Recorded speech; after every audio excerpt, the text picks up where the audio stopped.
أعوذ بالله من الشيطان الرجيم بسم الله الرحمن الرحيم Assalamu alaikum. Good evening. Goeienaand, Mulweni, Ahlan wa Sahlan. Welcome to the program. It is Monday, the 17th of November, corresponding with the 27th of Jamadul Awwal 1447. So what can you expect on lifestyle matters today? Well, it is time for Heart to Heart, which we'll be doing shortly. And we continue our discussion on dark side of a relationship, healing. My guests online will be Musadik Erasmus and Suraya Sayed. Now, this evening, we do tackle a deeply important topic, dealing with the dark side of a relationship and understanding what it truly means to heal, move forward, and reclaim inner peace. Many sisters have reached out, sharing how much they've benefited from these discussions, alhamdulillah. They've said the diversity of voices, the honesty of the real-life situations, and the real-life guidance has helped them navigate their own storms. And even though an hour flies by so quickly, the impact remains long after the show ends. As we continue this journey of growth, we'll reflect on the introspection needed, the changes to be made, how to avoid falling back into toxic cycles, and what uphill battles often stand in the way of healing. We'll also be speaking about what healing truly means, how to begin, and refer to tools like the Self-Mastery book and the beautiful Inner Me workshop, resources designed to help us start working on the inner self where all transformation begins. Now, to guide us through this, we're joined by Musadik Erasmus, a neuroscience psychological counselor, qualified in advanced level psychology, child psychology, and adolescent psychology. He is also an author and workshop facilitator using both science and practical tools to help families and couples strengthen their bonds and joining the conversation. Sister Suraya Sayed to enlighten us with some of her healing experiences. Assalamu alaikum, Sadiq. Assalamu alaikum, Suraya, and welcome. Wa alaikum assalam wa rahmatullahi wa barakatuh. How are you? Alhamdulillah, I'm good. How are you doing? How's everyone doing? Alhamdulillah. How are you? Alhamdulillah. And yes, quite a few of feedback that we got from people about last week, Monday evening's program, alhamdulillah. So I'm going to just go into it straight off. When we talk about the dark side of a relationship, what does it actually mean in the real everyday sense of someone who has lived it? Because I've got this picture of you being driven into a corner with no light around you, and all you can think about is the difficulties you're having in your relationship, be it with your spouse or a member of the family. Yes.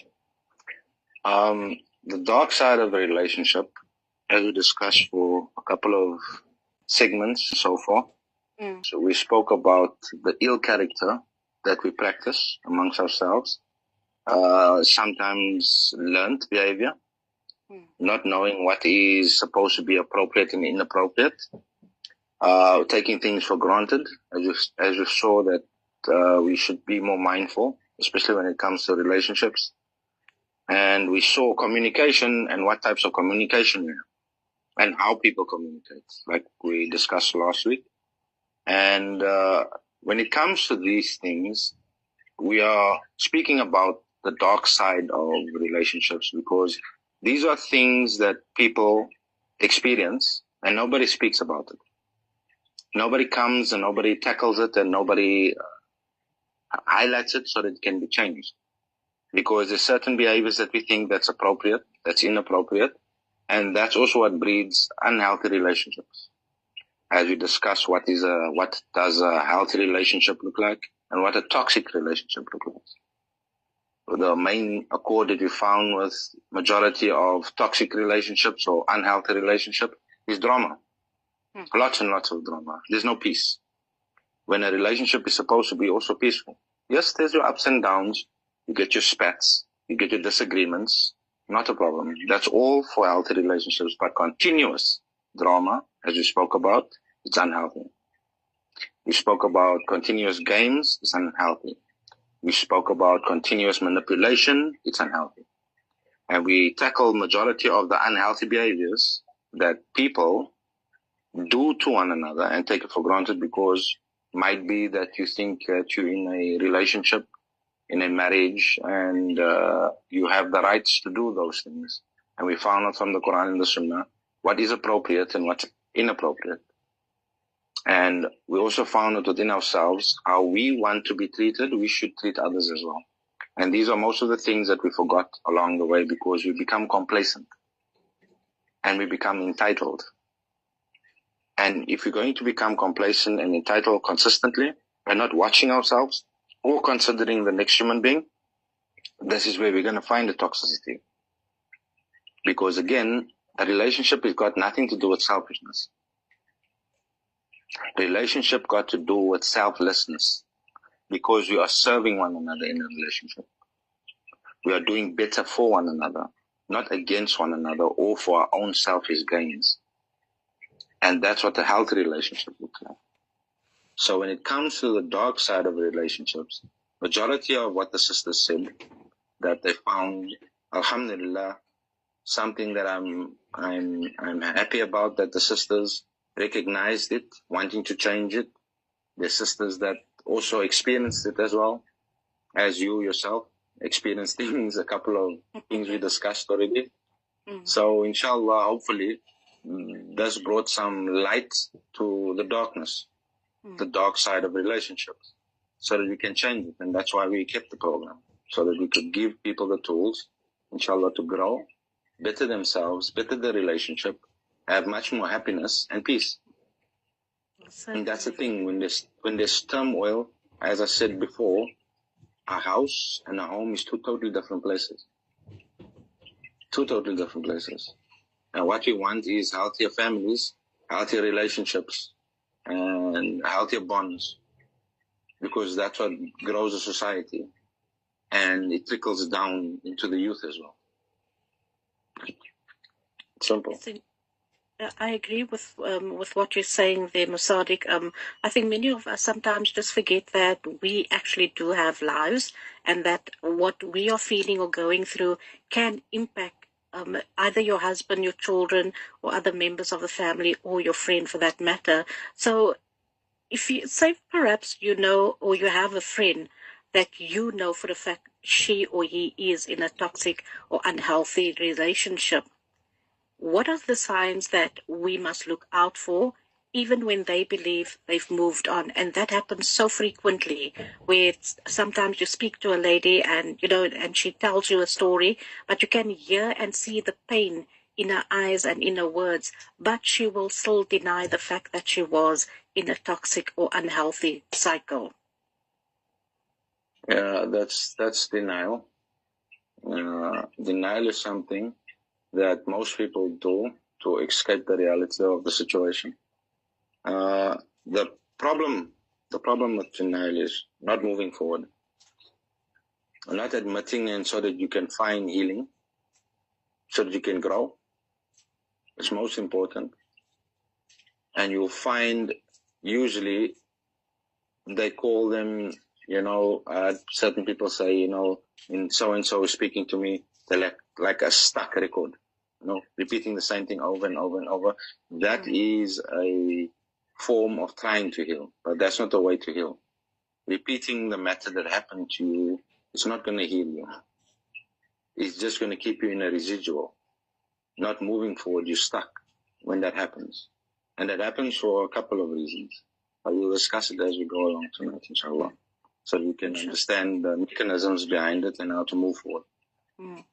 Musadik, also the one question that always tends to pop up in mind is that if you have just come out of a toxic relationship or an unhealthy cycle for that matter, why is it, and I'm this is mostly with women, and I say this with the utmost of respect, but why is it that when you go into your next relationship, it's basically the same relationship you had the first time, just with a different person the second time? What is it that draws them into that toxic relationship? We will have perspective, inshallah. Let's see what the sisters say. What is your point of view of the Sharia on that, what Sister Sitara said right now? I think the sisters go in there unhealed. That is why they feel the same way they do. It's just with somebody else. They take in the same emotions from the past relationship or situation with them to just with somebody different. That is why the outcome doesn't change. And also, they're too scared to look within themselves to see what needs changing. They like in their own comfort zone. So they take those same emotions with them. That's not good.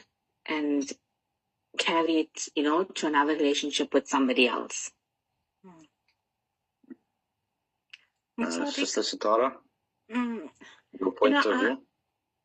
The thing with me is if I know of someone that's come out of a toxic relationship, I don't look down at them, neither do I praise them, but I do listen to what they are saying. I just get very angry, I think, is when that person go meet someone else and is literally stepping into the same situation, and no matter how much I try and tell that person, but you're actually going back in life and not forward, because now this guy is doing to you exactly what the previous one did to you. So I actually, honestly, I do not know why we as women do that. And once again, I'm saying this with the utmost of respect. Okay. My point of view is majority of sisters, they operate on a fearful level. I've seen good relationships get torn apart because of past relationships. I've experienced that in my counseling sessions. Majority, it's projection, number one. Number two, as Sister Soraya said, the majority of the sisters is not healed. And because they're not healed, like we spoke sometime back, one of the segments we spoke about, receiving love. Sometimes the sisters find that love is chaotic. Love is loud. They do not, yes, love is rocky. There must always be drama towards love itself. That's their perception. Because that's what they were used to in the previous relationship. Not knowing that love is peaceful, and sometimes that's scary. And as Sister Soraya said, that sometimes the sisters are not used to the silence or the peace that love comes with. And they do not know how to be in that situation. This is what I've seen, what happens to the sisters, and this is why it's very important to heal. And I tell both genders, I tell males and females, do not ever punish someone else for what you went through. Don't scoff someone that's giving you good, because that's where you find this thing where people are trying to do good for you, but you find them pushing up against it. You find them reacting negatively to it because they haven't healed. They haven't let go of the past either. They're still carrying that with them. And because of the fear factor, fear is a very, very strange thing. Fear, once it controls you and you're not in control of it, that's when disaster starts striking. Because fear is there in a positive way, as I spoke about it in my I Don't Mind course, that every emotion has its place.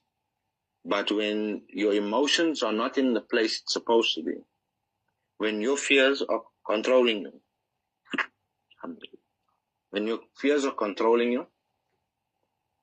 then automatically you cannot navigate in life. You become blind to what's in front of you because of the fear. And this is where good, healthy relationship also fractionates.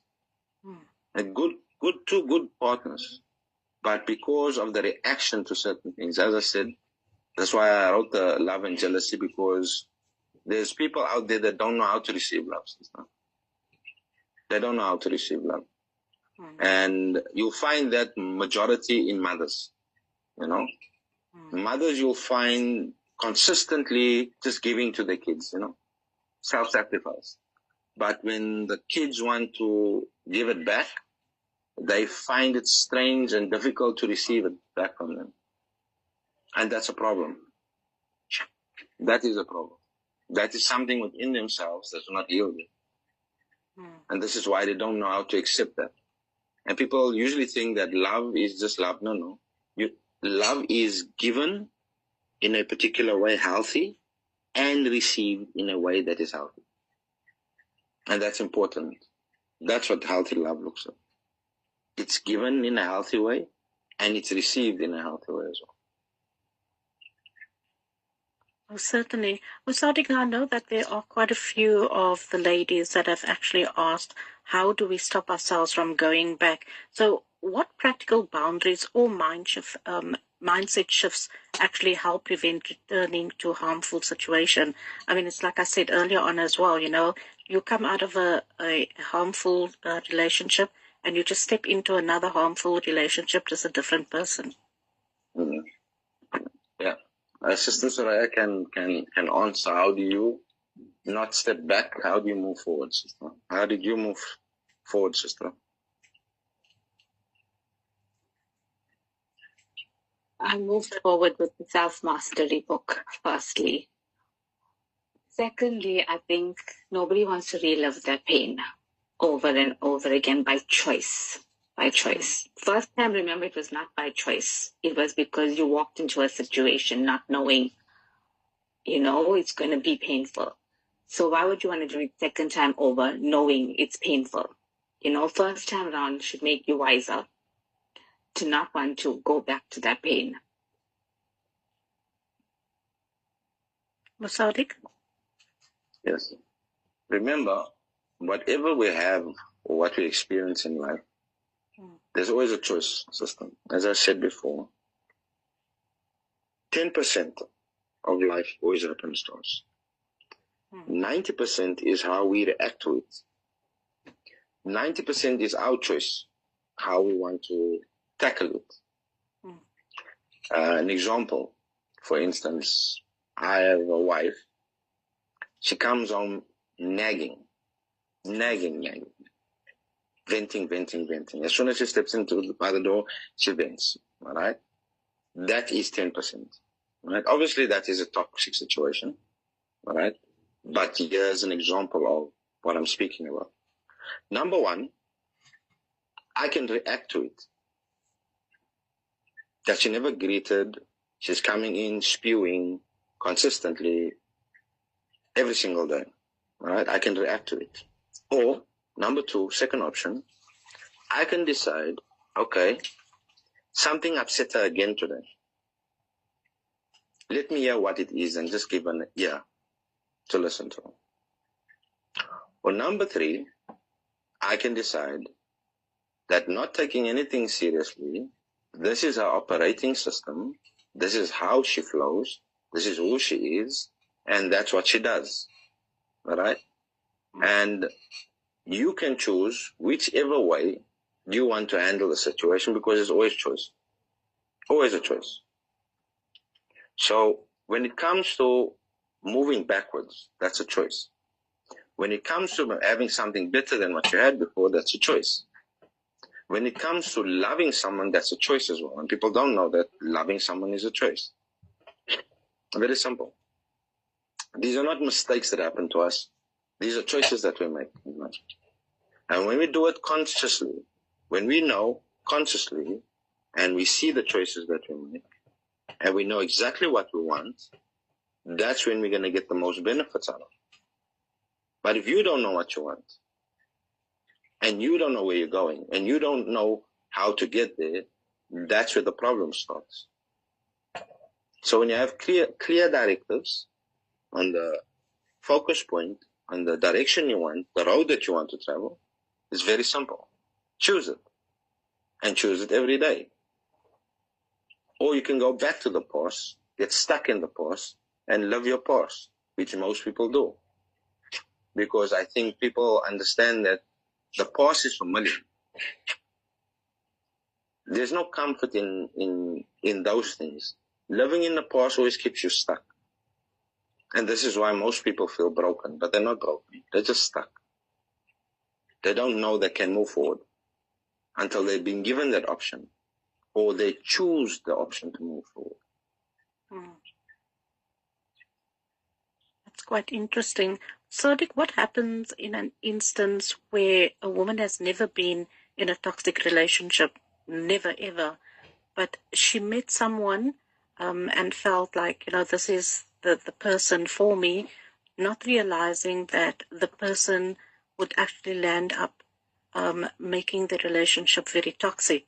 And she finally comes out of that relationship, but now has fear about moving on.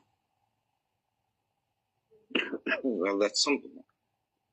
First and foremost, was she in a relationship before? Yeah. So if she was in a relationship before and she knows what a healthy relationship looks like, and she knows what a toxic relation looks like, then obviously she can choose what she wants. You understand? She's in a better position than most. She can choose, okay, that's what a toxic relationship looks like. I don't want that. This is what a healthy relationship looks like. I would love more of this. Very simple. And that's a choice that you make. Again, a choice. What type of relationship do you want? Very simple. What are you contributing towards it? What is your spouse contributing towards it? Or have both of you got clear goals towards moving forward? Are you keeping one another accountable for what you said in the beginning? Very simple, because it takes two to tango always. As I always say, certain people are living in a one-sided relationship, a single relationship. And that's not on. It's supposed to be two to tango. And when two are tangoing, doing the exact same thing that they set out for, the outcome is beautiful. As we spoke about, what a healthy woman and a good woman is in the eyes of Allah. One that fasts. She supports you in the good. She covers you. She brings joy to your life. These are the brackets. And so, for the female is for the male as well. The male is supposed to also bring things like that. Because there's a prerequisite set by Allah. The one that knows what He created. And when we don't do those things, now we fall short in the social ills that we find ourselves. Because now we're following some sort of ideology that we are not supposed to be following. As I said, as you can see on today's social media, there's many versions of what a relationship looks like, and none of them are healthy. None of them are healthy. And this is why you find in today's world, marriages are breaking up, because on the man's phone, the feeds are telling him you deserve more. You don't deserve this, X, Y, and Z. And on the female's phone, you need to be free. You deserve more than this. And again, when those things happen, yes, might be true. But with being true, what is true? Is that you didn't get flowers in a long time? Is that why you want to divorce, because you didn't get flowers? What about the daily necessities that's being seen to? What about your self-care that's being seen to? What about your treatment? Now, do you understand what I'm getting at? I call it the 80-20 rule. Now, the 80-20 rule is when majority of people, you find them being promiscuous. When I was busy dealing with promiscuous couples, both males and females, it's because of the 80-20 rule. Your spouse is giving you 80%. And because your spouse is so busy with everything, seeing to everything of it, there's not usually time for the other 20%. And what happens in most relationships, you'll find that the people seek that 20% outside of the relationship. And they think because they've gotten that 20%, that 80% goes to null. When all the effort is made for you, but you're not recognizing it. Because you're focusing on what you believe you don't have. Instead of attending to it, and I give you an example of it. I put it in the books. What happens in real life is this is why I have the Bonding Souls workshop, and I tell them just to be a bit more mindful of your spouse. For instance, you come home, hubby comes home. This happens in a normal, real marriage. This is the real things that happen. When he comes home, he says, the number one complaint of men in a relationship is, you know, I do understand all of these things that she discusses is very important, but sometimes I would just like and appreciate a smile and a greeting before I step in, and not be greeted with a list of things I didn't do for the day. Now, when a man is experiencing something like that every single day, all right, does he want to really go home? Is he looking forward to going home? Because whoever's working, they want to run away from work to go where? They want to go home. To whom? Their spouse. Believe it or not. They want to run home to the spouse. Because work is done, I want to go spend time with my spouse. And here you're sitting in traffic, you're trying to get home, and as soon as you get home, you get greeted with a whole list of things that the kids did wrong. Get greeted with a whole list of things that you didn't bring with your way on your way from work to home, and no smile, and no welcome. Now, you're doing this every single day, but now when you go into the office, now this is where shaitan comes in. There's a female in the office that's watching you, working your fingers to the bone for your family. She says, provider. What a good man you are. And guess what? She actually tells you, what a good man you are. So what happens now? Now the conversation goes, and this is where these dark things creep in as well. And from promiscuous women, from the cases I've dealt with, I thought, from a psychological point of view, that it is, you know, that bondage of this man is caring and doing things like that. No. I saw in some cases, the female said that it's about a power struggle. Okay. And that was a phenomenon for me. Like, why a power struggle? Because when she used to say, I used to see him with his wife. And she would say that when I used to look at her, I used to think that you are not woman enough. This is why he comes to me. And this is why I always tell couples and marriage that bondage, intimacy is very important. That's what nikah means. It literally means legal sexual intercourse. See to your spouse, look after one another, because you are covering your intimacy, your covering, the one that makes you feel safe. That's all of that, all in one. And when those things are done, then the marriage pans out a bit more smoothly. With the men, on the other hand, the men, I found something totally different. Promiscuous men. They looked at it, they found a very different picture to it. Promiscuous men says that married women are the most easiest. And I asked them why. They said very low maintenance. I get what I want from her. She goes back home and I don't need to deal with the stress. Her husband must go deal with it. So whoever's experiencing these things, understand that you're not a prize. You're a piece of flesh. And in the world today, this is why these things are not allowed in society, especially when it comes to Islam. Because it breaks down society. It fractionates families. It is not honor to one another. It's the selfishness of these people when they're using other people for the selfish gains. And anybody that's experiencing it, understand the reality of it. Because it's not supposed to be this way. It doesn't breathe healthiness for yourself or for other people either.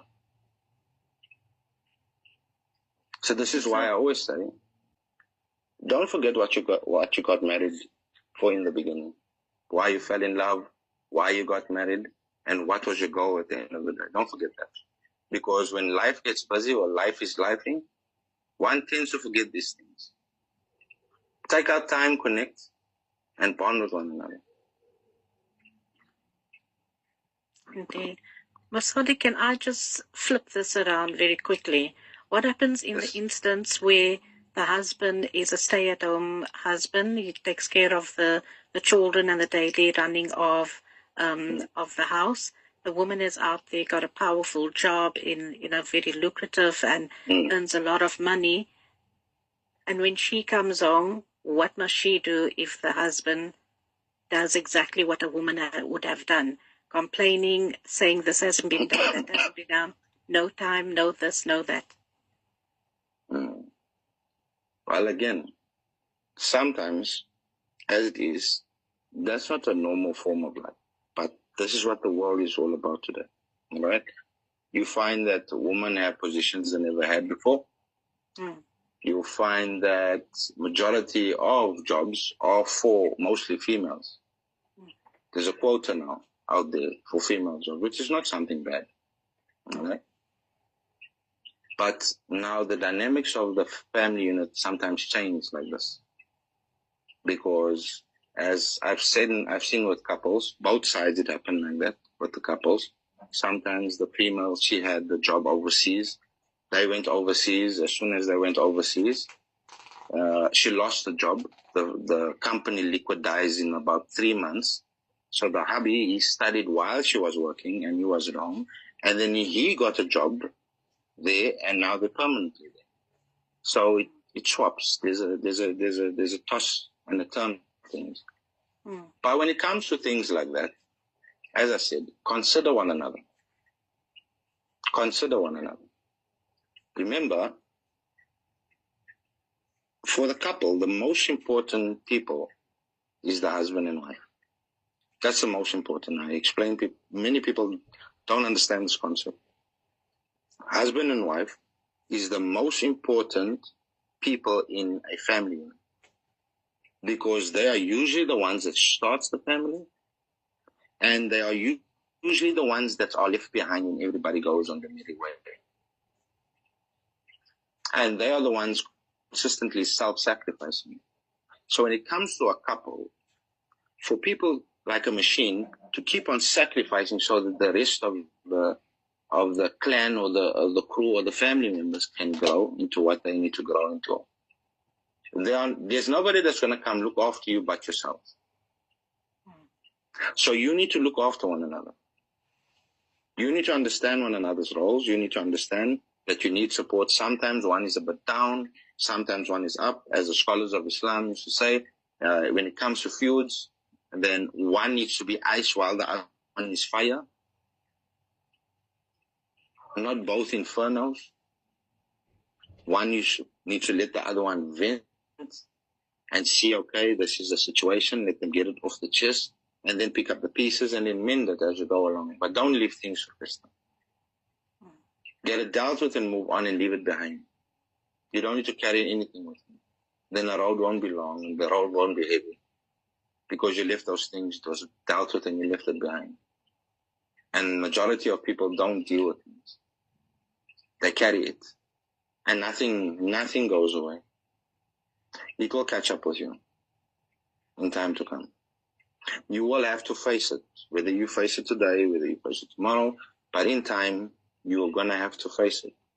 So here is advice. Face it as soon as possible so that you can get rid of it, move on from it, and carry on.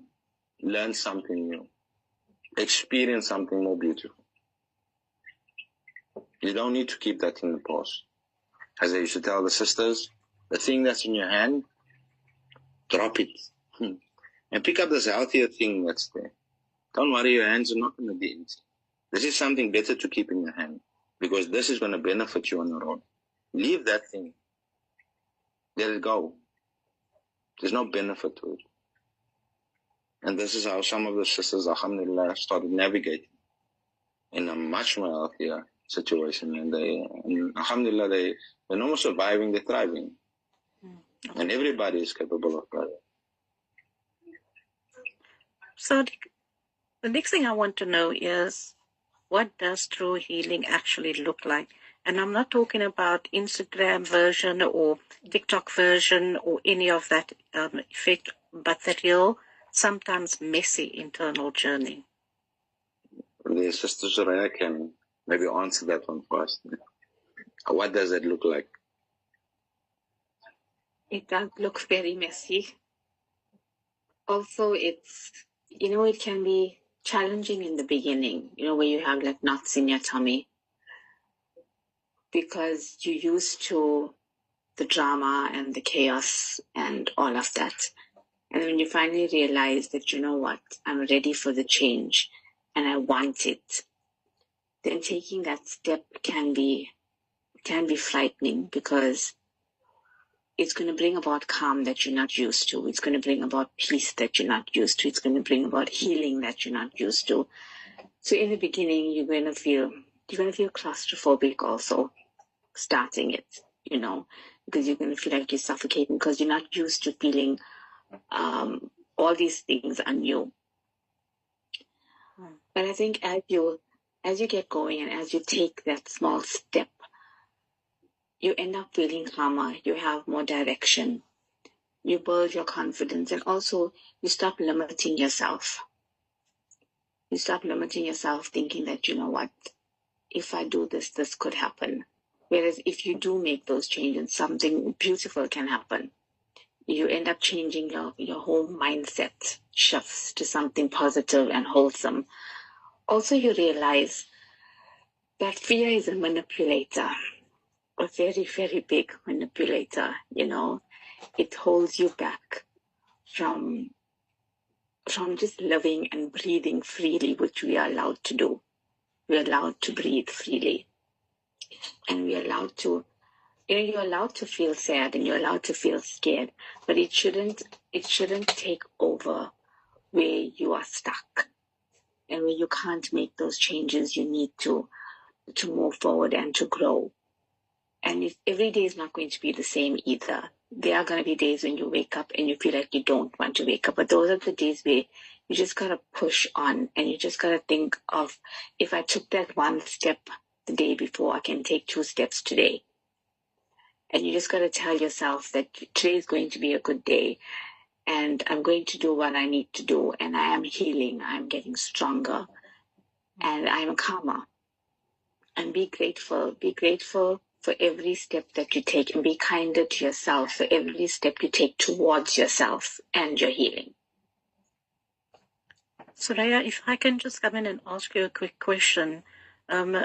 During your journey that you had, how constant were you, or how deeply were you in making your salahs and reciting the Holy Quran, or did you actually feel so despondent that you actually didn't care about making salah or reading the Quran, which I know quite a few women do go through, but did you ever go through something like that? No. I held on very, very tight to my salah. Very, very tight. And I found a lot of fulfillment and peace and contentment from it. Same with reciting my Quran. Alhamdulillah. My salah keeps me grounded, from the chaos of the day. Yes. That 5 times that you called there redirects you. And it gives you that focus and that calm that you need to carry on for the rest of the day. You draw strength from that.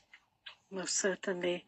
Sadiq, so where does introspection fit into healing? And also, Sadiq, what are some of the questions we need to ask ourselves honestly and not just twisting the tail? Well, the hurdles that we find, certain stumbling blocks that you get, is majority of people don't know that we have voices. I call them our fans. There's 2 types of voices that you have. And when I studied neuroscience, this plays a vital role in people's lives. This is a science. This is a scientific study that they did on it. And what amazed me when I studied it, I found that the Quran and the Sunnah spoke about this almost 1,500 years ago.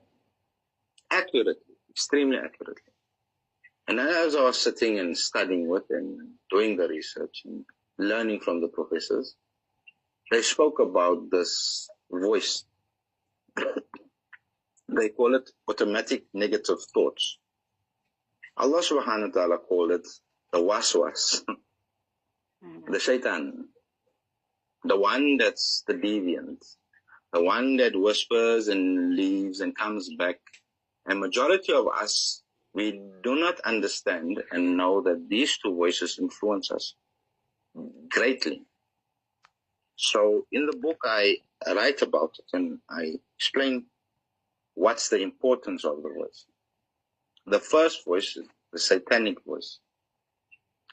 This voice we always like to hear because it always speaks in our favor, especially what we want. All right? I give you an example. You're walking down an alley. This is the shortest way home.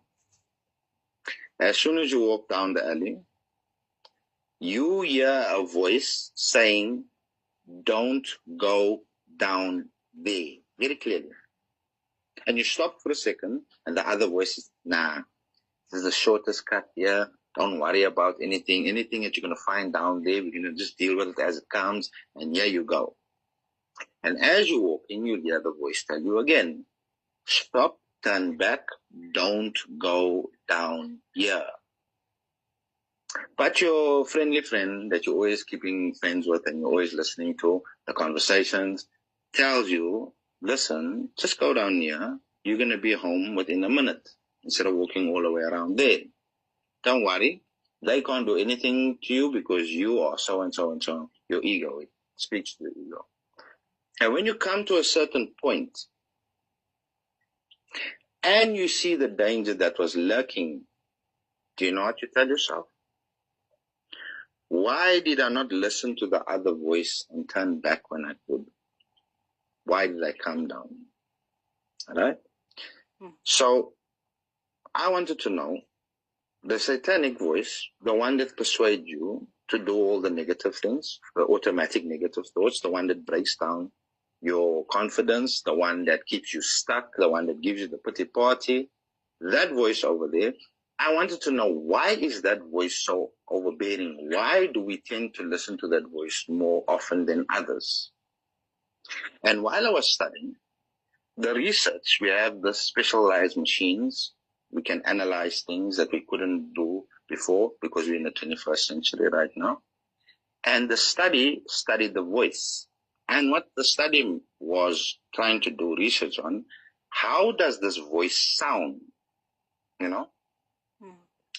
And when they studied it further, that voice that you're always falling prey to, that voice sounds exactly like you. And psychologically, we will take our own advice more than we'll take any other person's advice. And this is why we fall prey to the waswas. Because it doesn't speak to you as an enemy. It speaks to you as a friend. And this is why we get stuck. Now, when you hear the voice keeping you stuck or putting you in turmoil, that's something negative. That is not what you need to listen to. There is another voice that tells you exactly what you need to do. If somebody does something to you, I give you an example. Someone does something to you, you want to take your revenge. All right? Now this voice is going to give you the greatest advice on how to get your revenge, and you are planning it and it's happening in your head, and the other voice tells you, don't do that. If you do that, X, Y, and Z is going to happen. And guess what happens when you enjoyed yourself with your little revenge and it blew up in your face and worse things started happening? The same thing you say. Why did I listen to that voice? Why didn't I take the advice of the other voice? And people call this intuition. It's not intuition.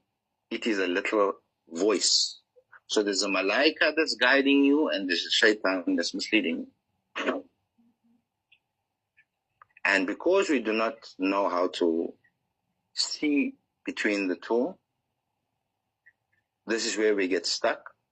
This is where most of our turmoil comes from. And this is where we never challenge the truth. We never ever challenge the truth. If, for instance, I said, come for the job interview, consistently you're going to hear this voice saying, no, you're not good enough. You're never going to get the job. There's other people that's better than you. Consistently, this is automatic negative thoughts. Does that sound like a malaika to you? No. It's breaking you down. Now, we don't challenge that, because how many other jobs did we find? How many other jobs did we excel at? You're not going to look at that time. You're looking at this negative thing that's consistently repeated to you. And this is where we come short most of the time. And this is where we fail, and this is where we get caught up. So when it comes to these things, challenge it. Is there any truth to what the voice is telling you? Challenge it. The majority of the times you're going to say there's no truth to it.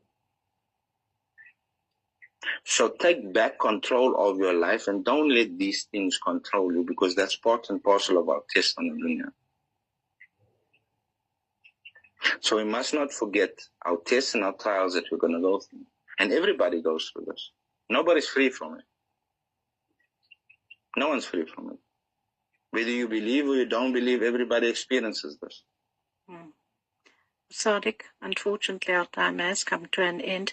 I know that we'll carry on with this conversation next week and Monday, inshallah. Any words you'd like to leave to our listeners? Sister Soraya, any advice? I think to our sisters that want healing, realize that, acknowledge it to yourself that, I'm ready to be healed and I want that healing for myself.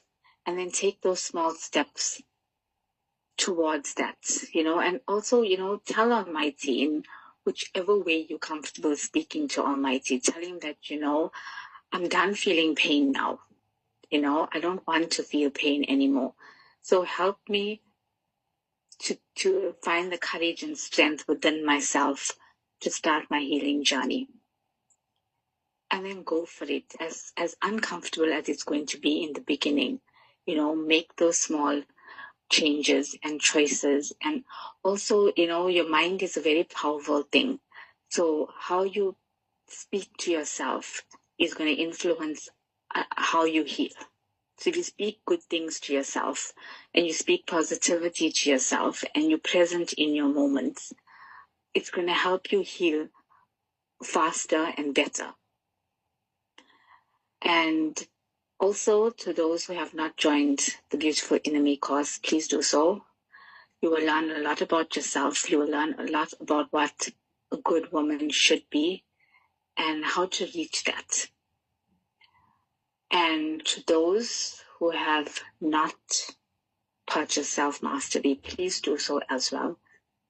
You will learn a lot about yourself, and it's a guide. It's a guide that you will use continuously throughout every chapter of your journey. Jazakallah khair so much for that, Soraya. Sadiq, from your side? Yes, as I said, your life is in your hands. What you choose to do with it, you have the power, always have the power, to take back control of your life. There's a lot of things that tries to control us in this dunya. It is for you to keep yourself, be in control of yourself, be in control of your situations, be in control of your life, and navigate the way you want to get there. Gain what you want to gain out of this world. Become what you're supposed to become. Always about choice. At the end of the day, we got no excuse. You can't say it's been made this way and there's nothing. You can always change. And change is always there for everyone. And this is what put on the dunya. Change. 100%. And when you change, to some people are scary. But how do you know it's scary? You've never seen it yet. Why don't you go look and see what you find? Maybe that's the thing you've been always waiting for. Indeed. Jazakallah khair to both Sadiq and to Soraya for joining us this evening. I know that this program, or rather the series that we are doing next week and Monday, will be the last episode of the series, inshallah. Once again, Musadik and Suraya, thank you for your input and your advice, and I make dua that everybody listened attentively and will be taking that step into a completely different direction, inshallah. Assalamu alaikum, until we chat again. Wa alaikum salam wa rahmatullahi. And that brings us to the end of this evening's deep, thoughtful, and much needed conversation. Alhamdulillah, discussing the dark side of relationships isn't easy, but it is essential if we want to break harmful patterns, protect our peace, and step into healthier chapters of our lives. We've explored what healing truly means, the introspection needed, and the barriers that often hold us back. We heard why the Self-Mastery book and the beautiful Inner Me workshop are powerful tools to help us start rebuilding from the inside out. To our listeners, thank you for your honesty and your messages and your courage to seek growth. Many have shared how life becomes calmer, clearer, and more grounded when the lessons are applied, even as storms continue around us. That is the beauty of healing. It changes the inner world first.